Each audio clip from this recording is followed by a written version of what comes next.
کبھی سوچا ہے کہ آکسفورڈ یا ہارورڈ سے بھی صدیوں پہلے مشرق میں علم کا ایک ایسا عظیم مرکز تھا؟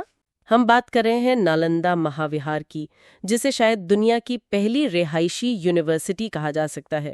یہ 5ویں صدی سے 12ویں صدی تک قائم رہی۔ بالکل۔ اور اس کا حجم اندازہ لگائیں، 10,000 طلبہ، 2,000 اساتذہ، جی، اور 9 لاکھ سے زیادہ کتابوں پر مشتمل لائبریری۔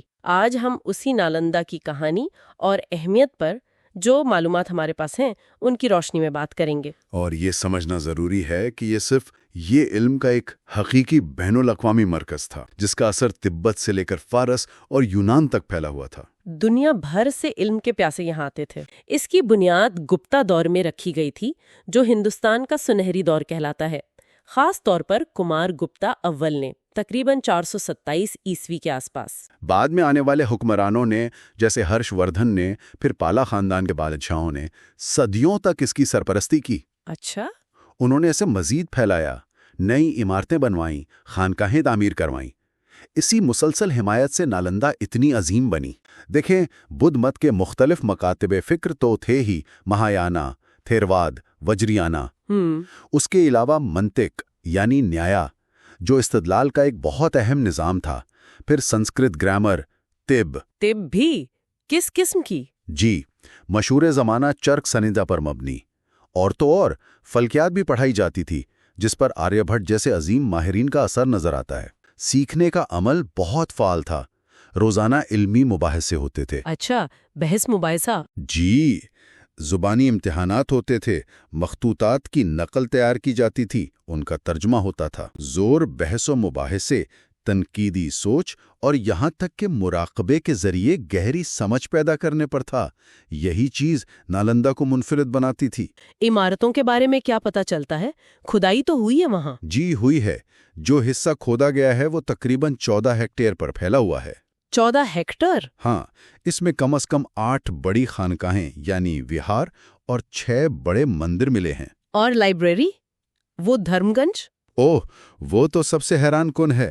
دھرم گنج ایک پورا کمپلیکس تھا جس میں 3 بڑی کئی منزلہ عمارتیں تھیں۔ 3 عمارتیں؟ جی، نام بھی کیا خوب ہیں، رتن ساگر یعنی جواہرات کا سمندر، رتنو دادھی یعنی نگینوں کا سمندر، اور رتن رنجک یعنی جواہرات سے مزین۔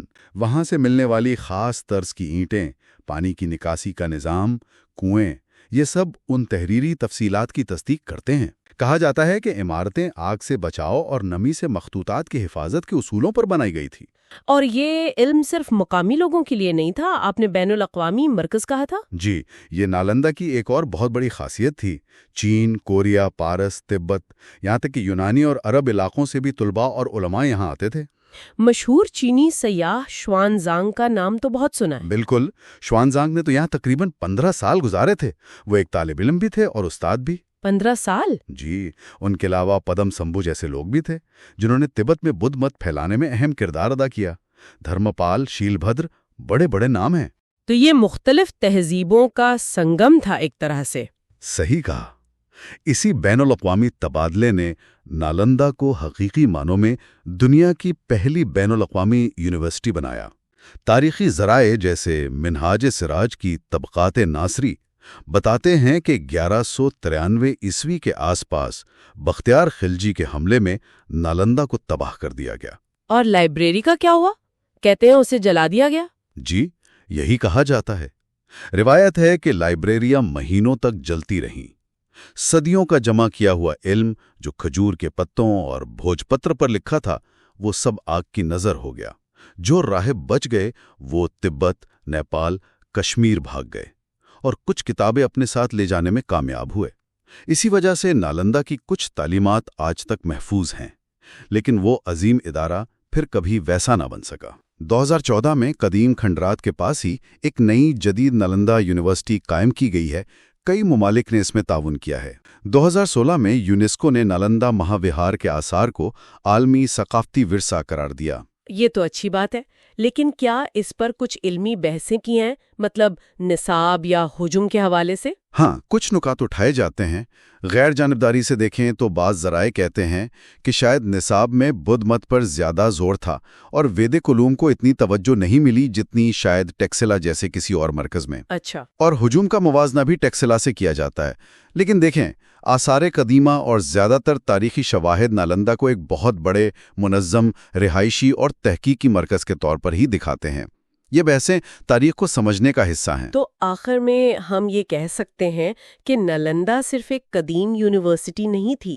ہرگز نہیں، یہ ایک تہذیبی روشنی کا مینار تھا، مغرب کی عظیم یونیورسٹیوں سے صدیوں پہلے۔ اور اس کا زوال؟ اس کا زوال صرف ایک علاقے کا نہیں بلکہ پوری انسانی تہذیب کا نقصان تھا۔